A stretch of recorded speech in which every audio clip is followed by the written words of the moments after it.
Shri Vineet Jain ji, industry leaders, CEOs, अन्य सभी वरिष्ठ महानुभाव, देवियों और सज्जनों, आप सबको नमस्कार।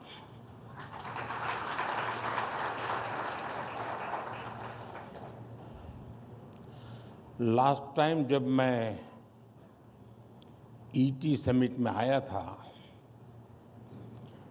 तो चुनाव होने ही वाले थे और उस समय मैंने आपके बीच पूरी विनम्रता से कहा था कि हमारे तीसरे टर्म में भारत एक नई स्पीड से काम करेगा।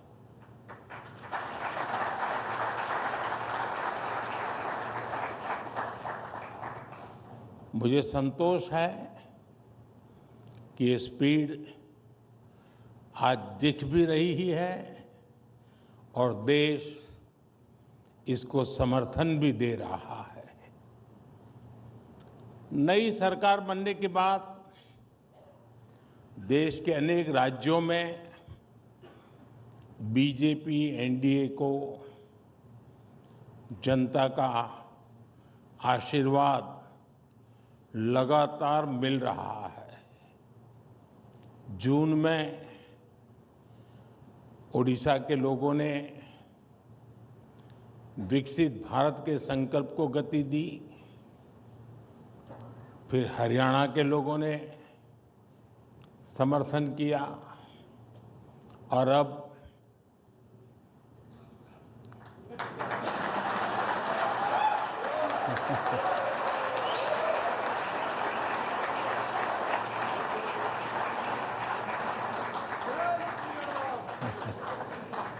दिल्ली के लोगों ने हमें भरपूर समर्थन दिया है।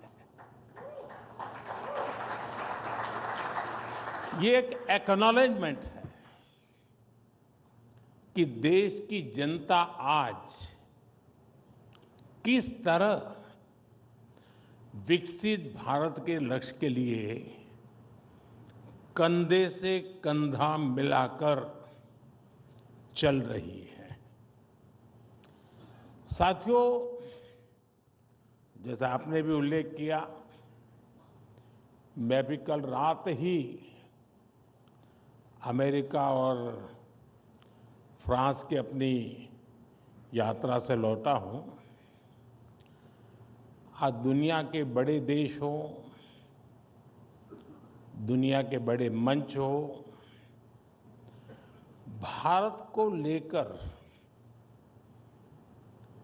जिस विश्वास से भरे हुए हैं, ये पहले कभी नहीं था।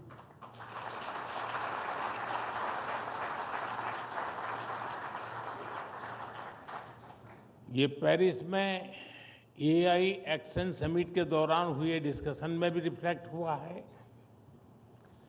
आज भारत ग्लोबल फ्यूचर से जुड़े विमर्श के सेंटर में है और कुछ चीजों में उसे लीड भी कर रहा है।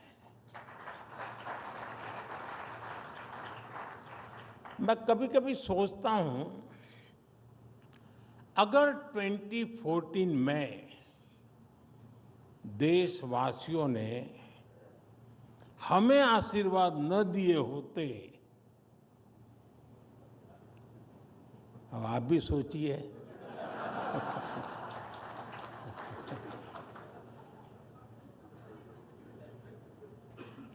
भारत में रिफॉर्म्स की एक नई क्रांति शुरू होती,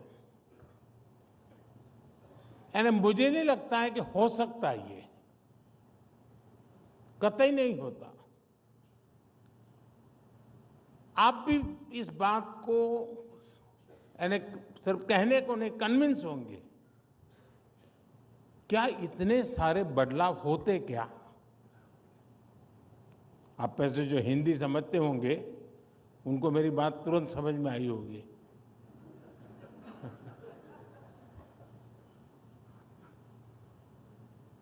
देश तो पहले भी चल रहा था। कांग्रेस स्पीड ऑफ डेवलपमेंट और कांग्रेस स्पीड ऑफ करप्शन, ये दोनों चीजें देश देख रहा था। अगर वही जारी रहता तो क्या होता। देश का एक अहम टाइम पीरियड बर्बाद हो जाता। 2014 में तो कांग्रेस सरकार ये लक्ष्य लेकर चल रही थी कि 2044, यानी 2014 में वो सोचते थे और उनका डिक्लेयर्ड टारगेट था कि 2044 तक भारत को 11th से 3rd लार्जेस्ट इकोनॉमी बनाएंगे। 2044,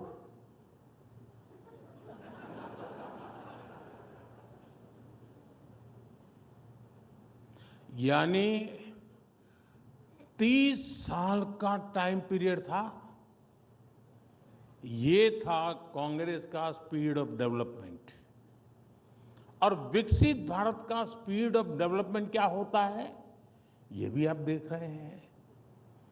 सिर्फ एक दशक में भारत टॉप 5 इकोनॉमी में आ गया।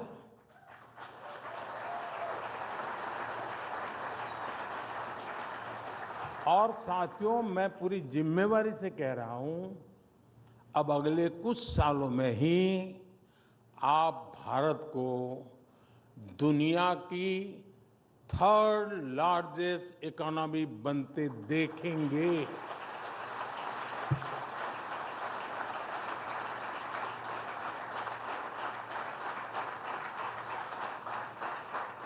आप हिसाब लगाइए, 2044।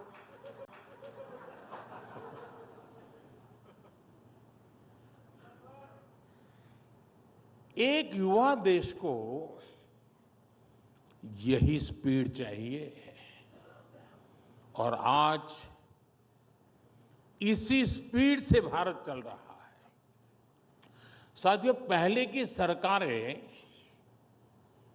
रिफॉर्म से बचती रही और ये बात भूलना नहीं चाहिए। ये ईटी वाले भुला देते हैं, नहीं मैं याद कराता हूं। जिस रिफॉर्म के गाजे बाजे हो रहे हैं ना, वो बिकॉज ऑफ कंपल्सन था, कन्विक्शन से नहीं था।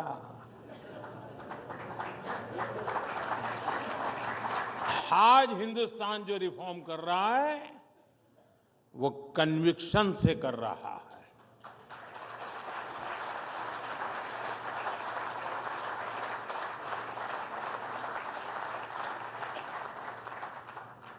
उनमें एक सोच रही,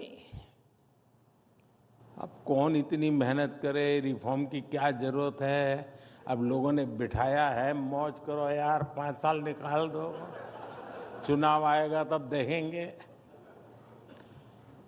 अक्सर इस बात की चर्चा ही नहीं होती थी कि बड़े रिफॉर्म से देश में कितना कुछ बदल सकता है।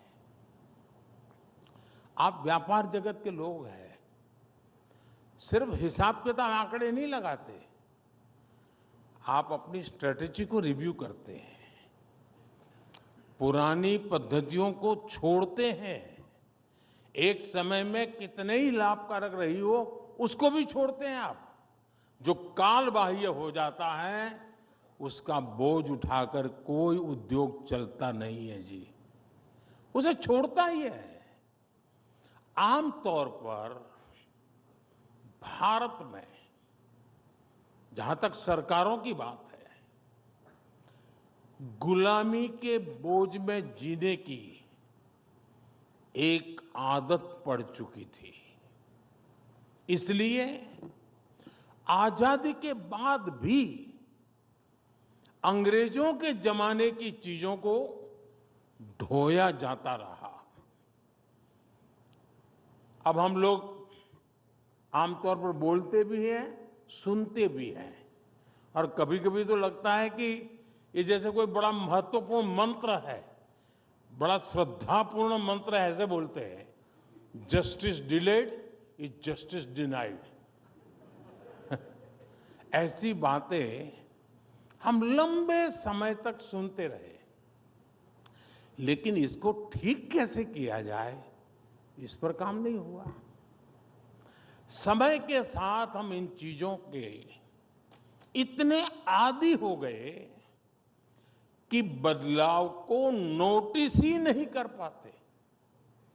और हमारे यहां तो एक ऐसा इकोसिस्टम भी है, कुछ साथी यहां भी बैठे होंगे, जो अच्छी चीजों के बारे में चर्चा होने ही नहीं देते।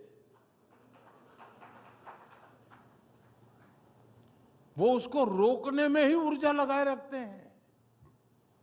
जबकि लोकतंत्र में अच्छी चीजों पर भी चर्चा होना, मंथन होते रहना, ये भी लोकतंत्र की मजबूती के लिए उतना ही जरूरी है।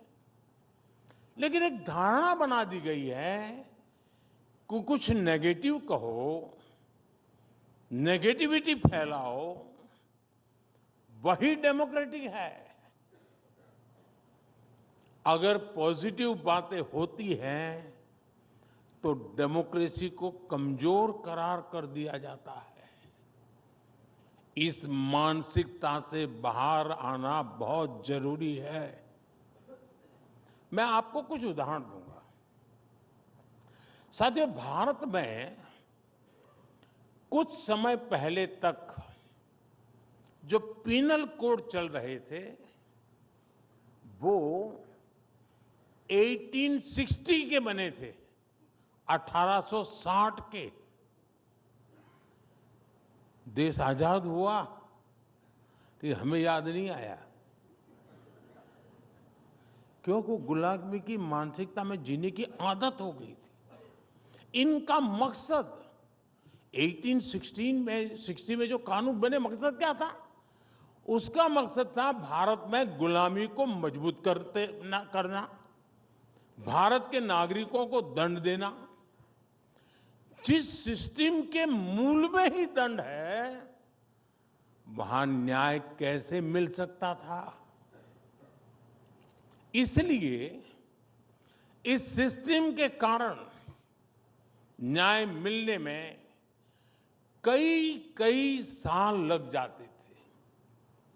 अब देखिए, हमने परिवर्तन किया, बहुत बड़ा कड़ी मेहनत करनी पड़ी है, ऐसा नहीं हुआ है।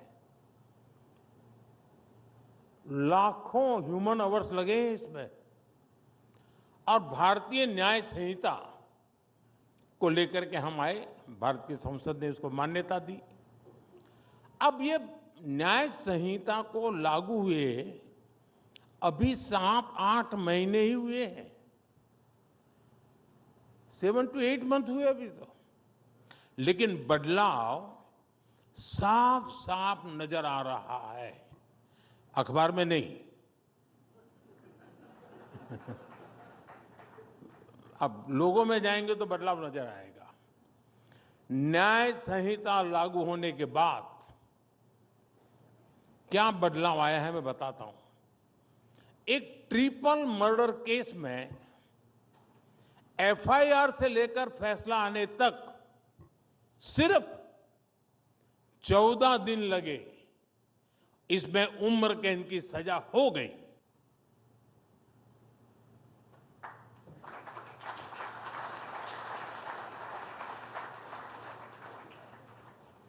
एक स्थान पर एक नाबालिग की हत्या के केस को 20 दिन में अंतिम परिणाम तक पहुंचाया गया। गुजरात में गैंगरेप के एक मामले में 9 अक्टूबर को केस दर्ज हुआ। 26 अक्टूबर को चार्जशीट भी दाखिल हो गई और आज 15 फरवरी को ही कोर्ट ने आरोपियों को दोषी करार दे दिया।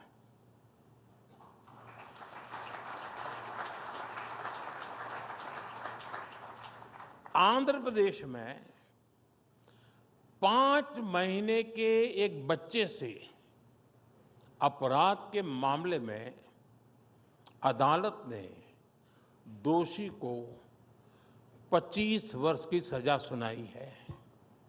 इस केस में डिजिटल सबूतों ने बहुत बड़ी भूमिका निभाई। एक और मामले में रेप और मर्डर के आरोपी की तलाश में ई प्रिजन मॉड्यूल से बड़ी मदद मिली। इसी तरह एक राज्य में रेप और मर्डर का केस हुआ और तुरंत ही पता चल गया कि संदिग्ध दूसरे राज्य में एक क्राइम में पहले जेल जा चुका है। इसके बाद उसकी गिरफ्तारी में भी समय नहीं लगा।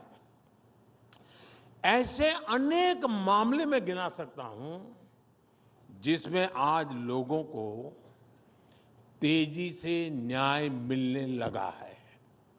साथियों, ऐसा ही एक बड़ा रिफॉर्म प्रॉपर्टी राइट्स को लेकर हुआ है। यूएन की एक स्टडी में किसी देश के लोगों के पास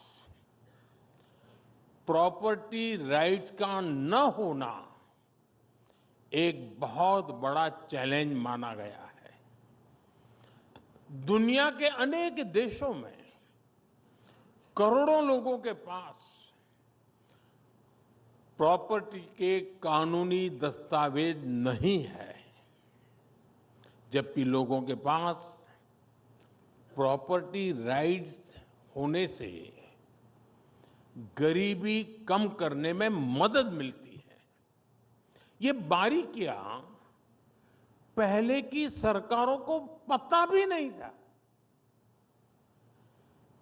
और कौन इतना सरदर्द उठाए जी, कौन मेहनत करे? ऐसे काम कोई ईटी की हेडलाइन तो बनने वाली नहीं है, तो करेगा कौन? ऐसी अप्रोच से न देश चला करते हैं, न देश बना करते हैं।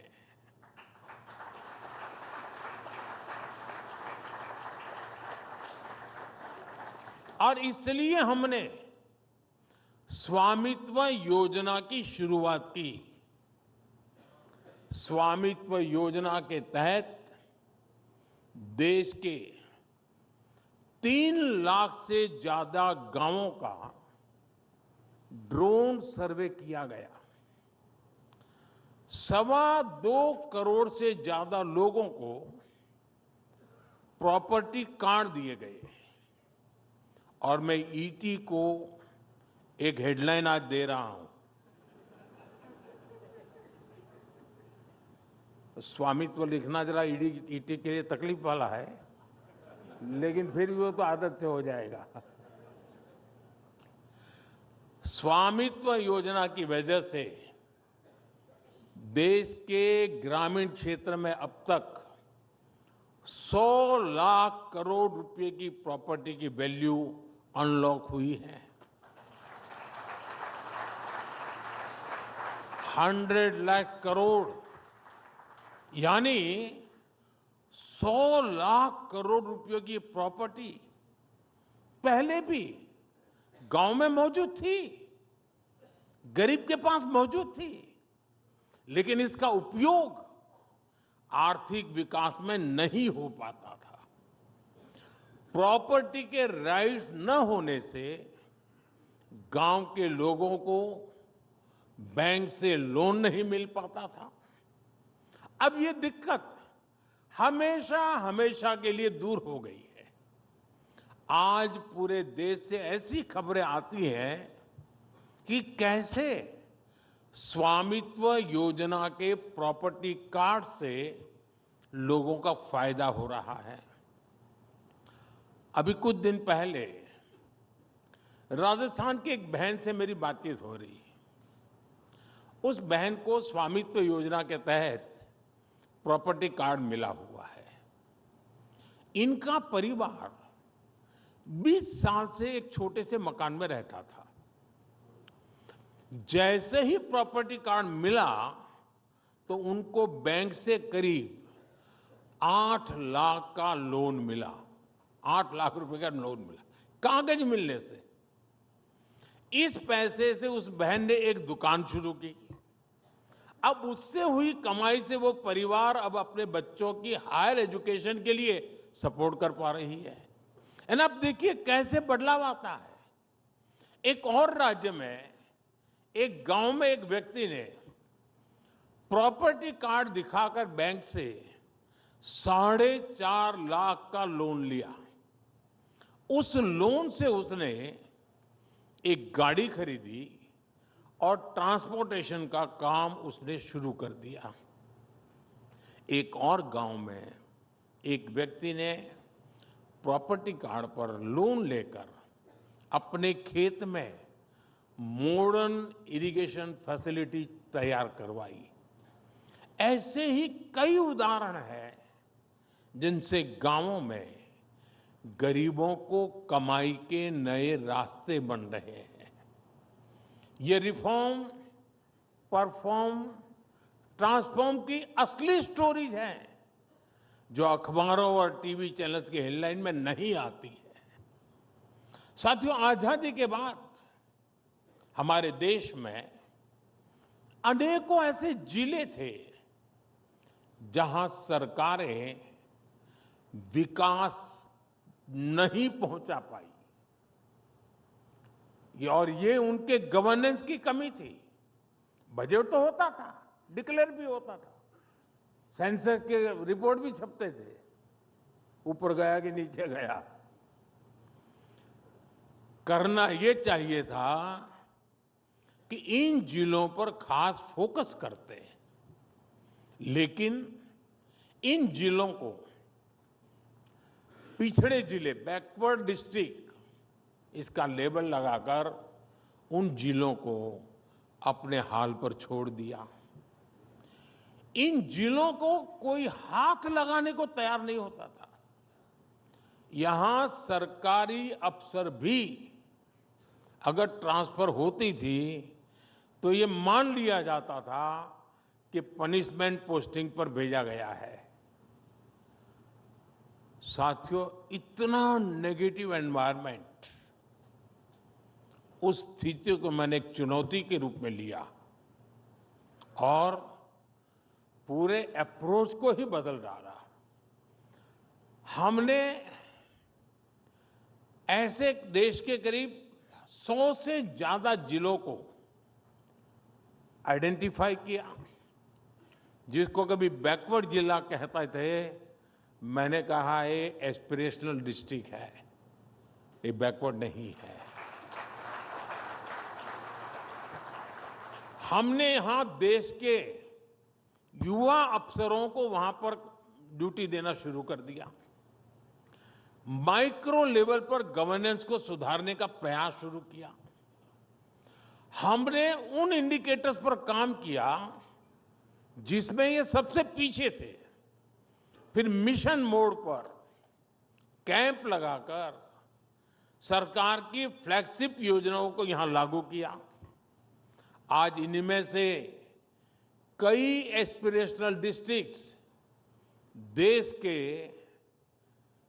इंस्पिरेशनल डिस्ट्रिक्ट्स बन चुके हैं।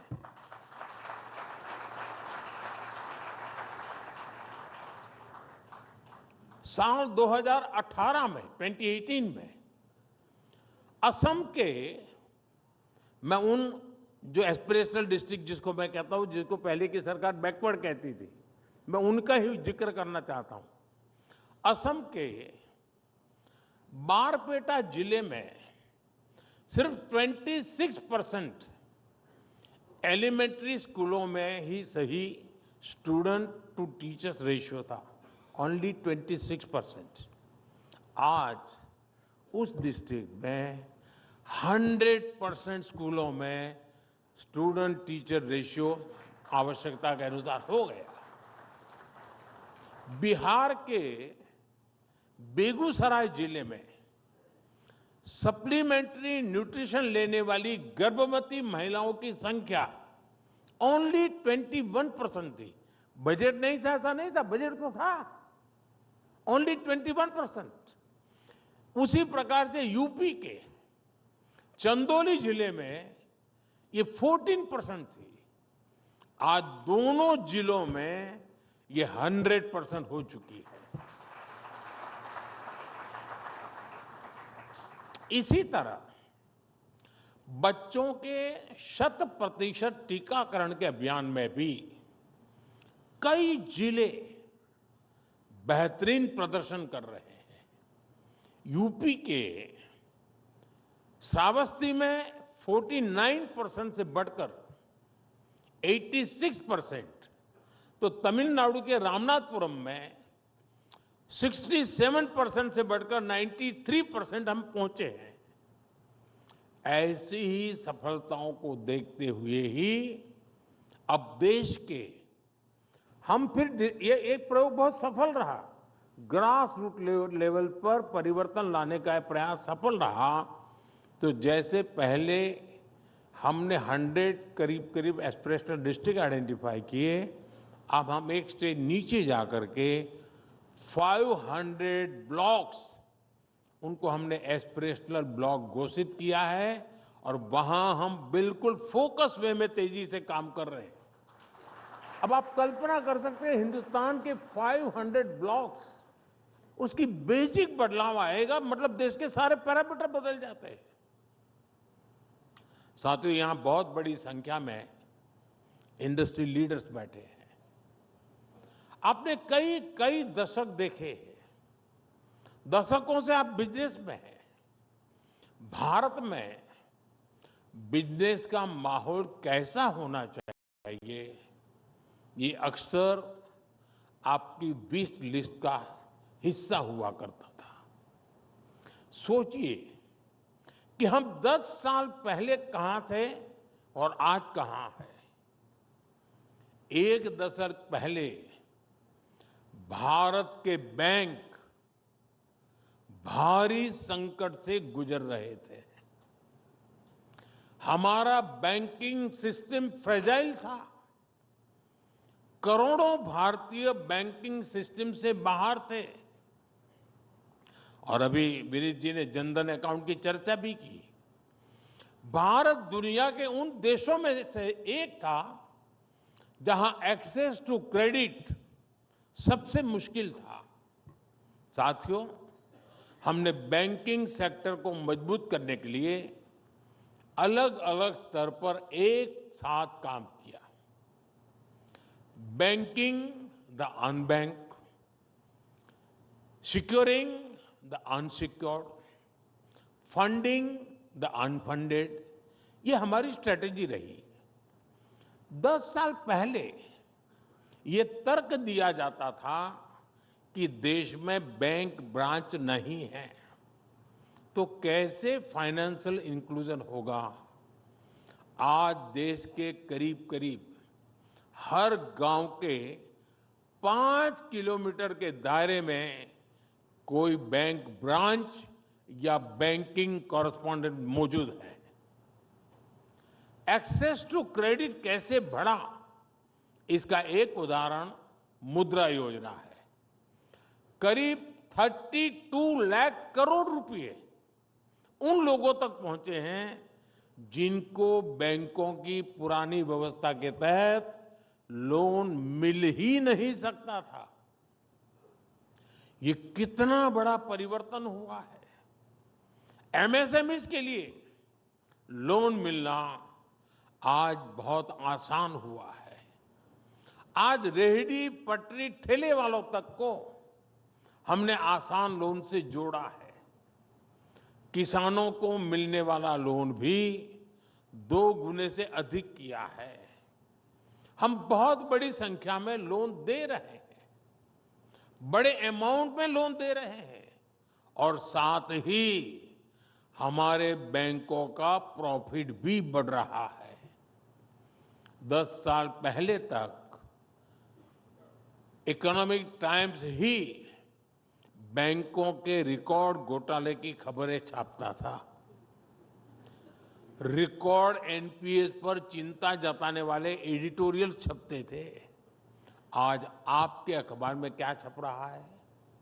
अप्रैल से दिसंबर तक सरकारी बैंकों ने 1.25 लाख करोड़ रुपए से अधिक का रिकॉर्ड प्रॉफिट दर्ज किया है।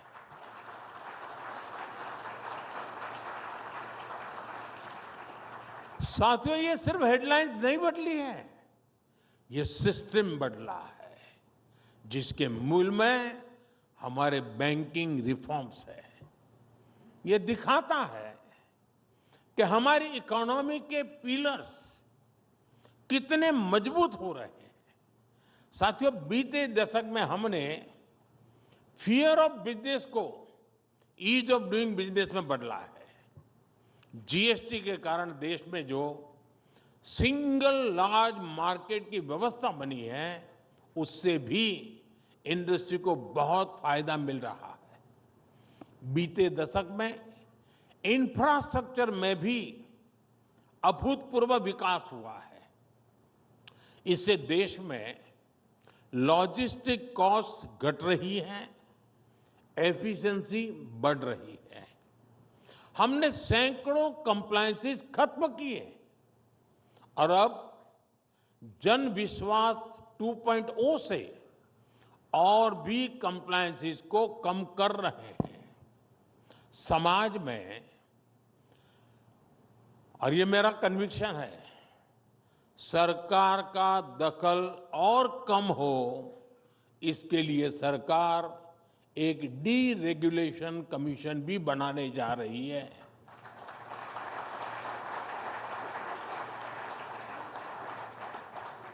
फ्रेंड्स, आज के भारत में एक और बहुत बड़ा परिवर्तन हम देख रहे हैं। ये परिवर्तन फ्यूचर की तैयारी से जुड़ा है। जब दुनिया में पहली औद्योगिक क्रांति शुरू हुई, तो भारत में गुलामी की जकड़न मजबूत होती जा रही थी। दूसरी औद्योगिक क्रांति के दौरान जहां दुनिया में नए नए इन्वेंशंस, नई फैक्ट्रियां लग रही थी, तब भारत में लोकल इंडस्ट्री को नष्ट किया जा रहा था। भारत से रॉ मटेरियल बाहर ले जाया जा रहा था। आजादी के बाद भी स्थितियां ज्यादा नहीं बदली। जब दुनिया कंप्यूटर क्रांति की तरफ बढ़ रही थी, तब भारत में कंप्यूटर खरीदने के लिए भी लाइसेंस लेना पड़ता था। पहली 3 औद्योगिक क्रांतियों का उतना लाभ भले ही भारत नहीं ले पाया, लेकिन चौथी औद्योगिक क्रांति में भारत दुनिया के साथ कदम से कदम मिलाने के लिए तैयार है।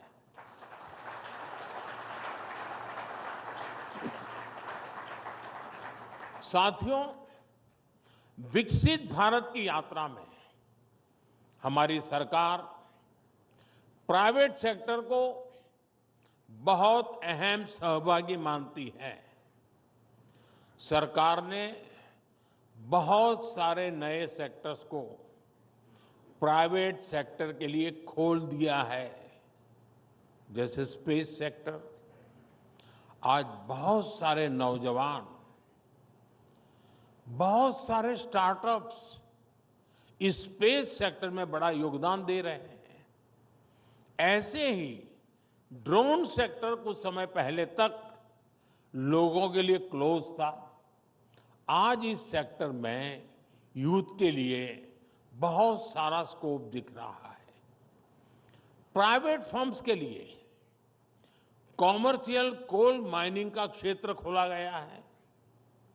ऑक्शंस को प्राइवेट कंपनियों के लिए लिबरलाइज किया गया है।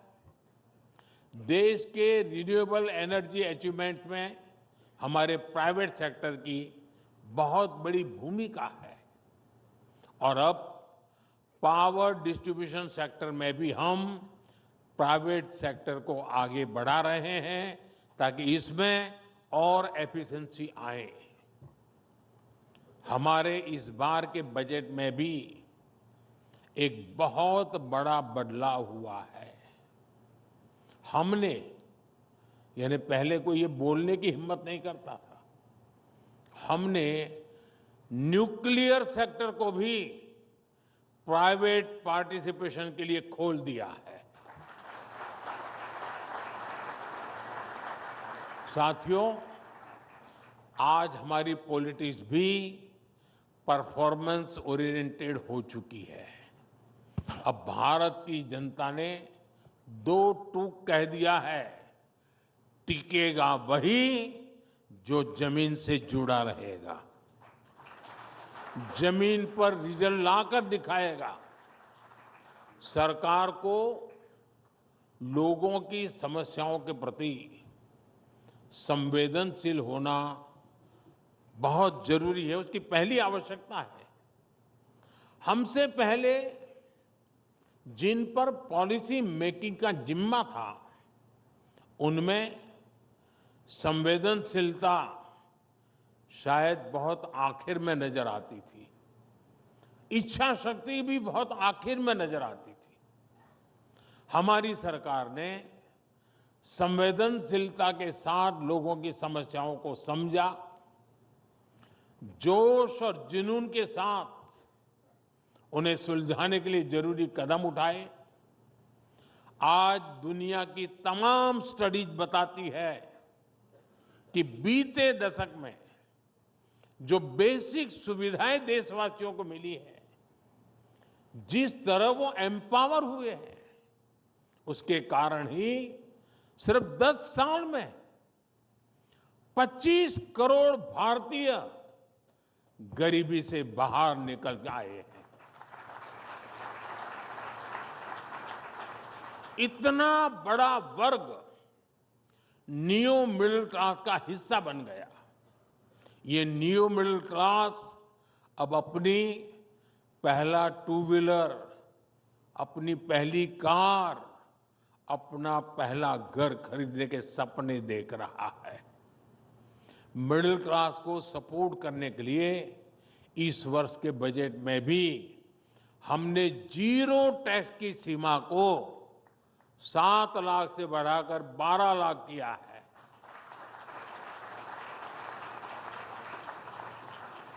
इस फैसले से पूरा मिडिल क्लास मजबूत होगा, देश में इकोनॉमिक एक्टिविटी भी और बढ़ेगी।